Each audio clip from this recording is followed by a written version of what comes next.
BJP विधायक दल की बैठक कल सुबह 10 बजे होगी। बड़ी खबर आपको बता दें, बीजेपी विधायक दल की मीटिंग होगी और बीजेपी दफ्तर के अटल सभागार में यह मीटिंग हेड की जाएगी। बिहार सरकार का चूंकि फॉर्मूला तैयार हो चुका है, बीजेपी और जेडीयू में लगभग हर बात पर सहमति भी बन चुकी है।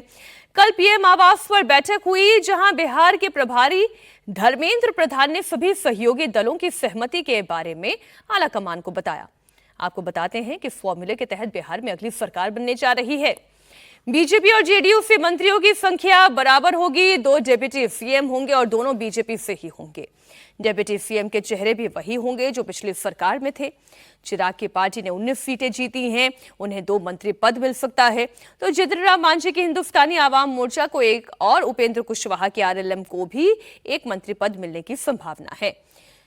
ये बिहार की नई सरकार का पूरा खाका है, यही पूरी तस्वीर है। हमारे सहयोगी नीतीश चंद्र इस वक्त पटना से लाइव जुड़ गए हैं। नीतीश, सीएम नीतीश कुमार, तो क्या डिप्टी सीएम सम्राट चौधरी फिर से एक बार बनाए जाएंगे?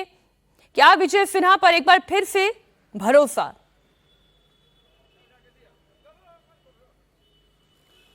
देखिए, अभी अंतिम रूप से कोई फैसला नहीं आया है, लेकिन ये माना जा रहा है कि इस बार कुछ बदलाव हो सकता है। खासतौर से जो महिला वोटरों की भूमिका काफ़ी बड़े स्तर पर नज़र आ रही है, साफ तौर पर उसको देखते हुए संभव है कि किसी महिला को ये जिम्मेदारी दी जा सकती है डिप्टी सीएम की। तो अभी हालांकि इस बारे में कोई आधिकारिक पुष्टि नहीं हुई है, लेकिन इस तरह की जो खबरें कुछ सूत्रों के हवाले से हमें मिल रही है, तो उससे ऐसा लगता है कि इस बार जो बहुमत जिस तरह से मिला है और जिस तरह से महिलाओं का बड़े पैमाने पर साथ मिला है, उसको देखकर ये फैसला हो सकता है कि किसी महिला को इसमें जगह दी जा सकती है। और चूंकि आज कैबिनेट की बैठक हो रही है और फिर कैबिनेट की बैठक में उन तमाम औपचारिकताओं की शुरुआत होगी जो नई विधानसभा के गठन को लेकर जुड़ी हुई हैं। नीतीश कुमार इस्तीफा देंगे, उनके प्रस्ताव पर मुहर लगेगी और फिर राज्यपाल को जाकर वो अपना इस्तीफा सौंपेंगे और उसके बाद सरकार के गठन का दावा पेश करेंगे। फिर उसके बाद मंत्रिमंडल के गठन को लेकर जो है उस पर बातचीत होगी और उसको लेकर भी जो मोटे तौर पर जो अब तक फार्मूले पर सहमति बनी है, उसमें 6 विधायकों पर 1 मंत्री पद की बात कही जा रही है। तो इस तरह से आप देखें तो बीजेपी और जेडीयू, बीजेपी के करीब 15 या 16, जेडीयू के 14 और एलजेपी के 3 और इसके अलावा हम और आरएलएम के 1-1 मंत्री बनाए जा सकते हैं। 36 मंत्री अधिकतम हो सकते हैं और इसको देखते हुए ही जो तमाम सीटें आई हैं घटक दलों की और बीजेपी जेडीयू की, इसको ध्यान में रखते हुए जो मंत्रिमंडल का विस्तार होगा किया जाएगा। जी, नीतीश आप बने रहे हमारे साथ। पटना से लेकर दिल्ली तक चूंकि हलचल तेज है, बिहार की नई सरकार बनाने में कोई मतभेद तो नहीं है और कोई विवाद भी नहीं है। पीएम मोदी खुद सारे फैसले की समीक्षा में जुटे हैं। इस वक्त की एक और बड़ी खबर आपको देते हैं। बिहार को लेकर पीएम आवास में एक अहम बैठक हुई।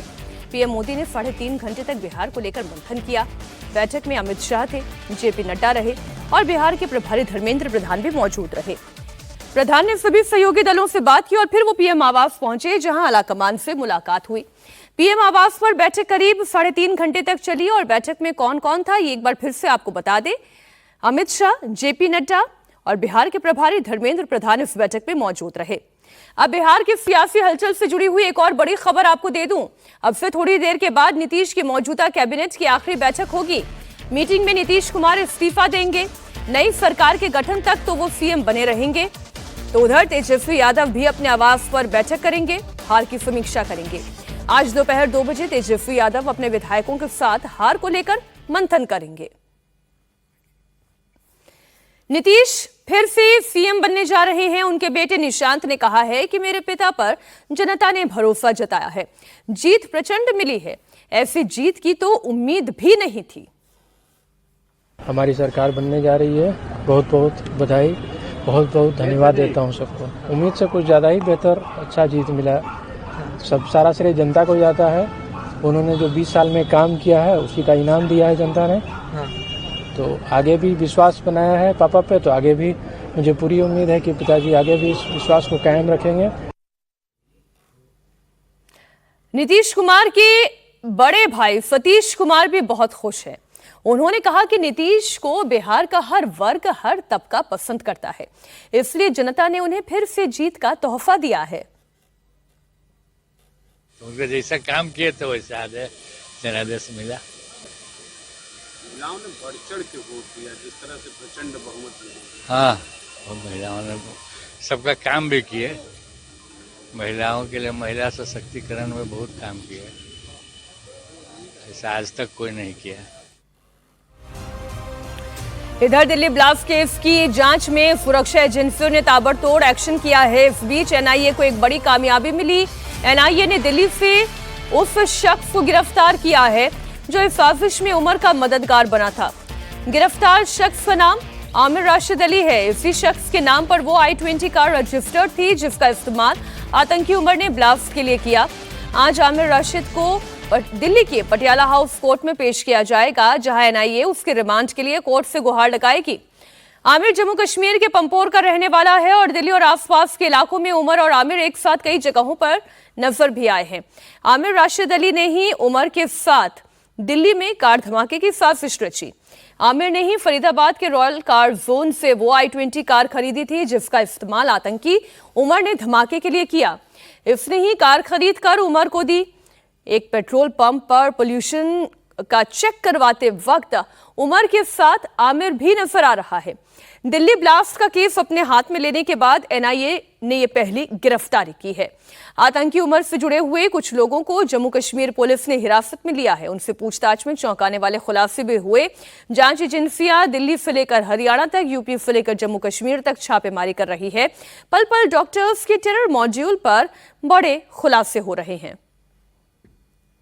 हम इस वक्त दक्षिणी कश्मीर के पुलवामा के संबूरा गांव में मौजूद है और मेरे पीछे आप जो ये घर देख रहे हैं ये आमिर रशीद का घर है जिसे एनआई ने दिल्ली से गिरफ्तार करने का दावा किया है।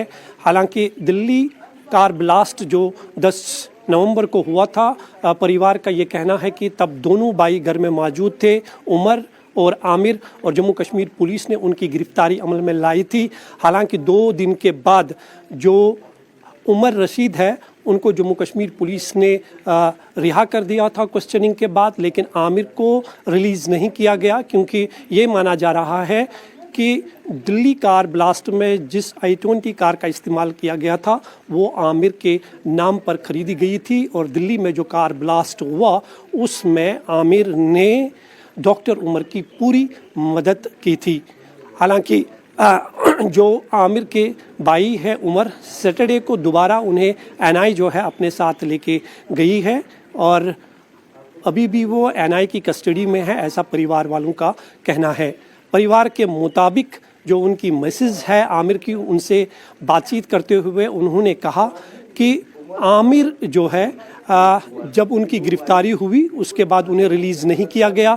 वो कहाँ है इसके बारे में कोई जानकारी नहीं है, लेकिन इतना तो साफ है कि आमिर का नाम जो सामने आया है, पहले दिन से ही I-20 कार के साथ उनकी तस्वीर देखी गई थी, उससे ये साफ पता चलता है कि कहीं ना कहीं लिंक्स जो है आमिर के वो इस कार ब्लास्ट से जुड़े हुए दिखाई दे रहे हैं।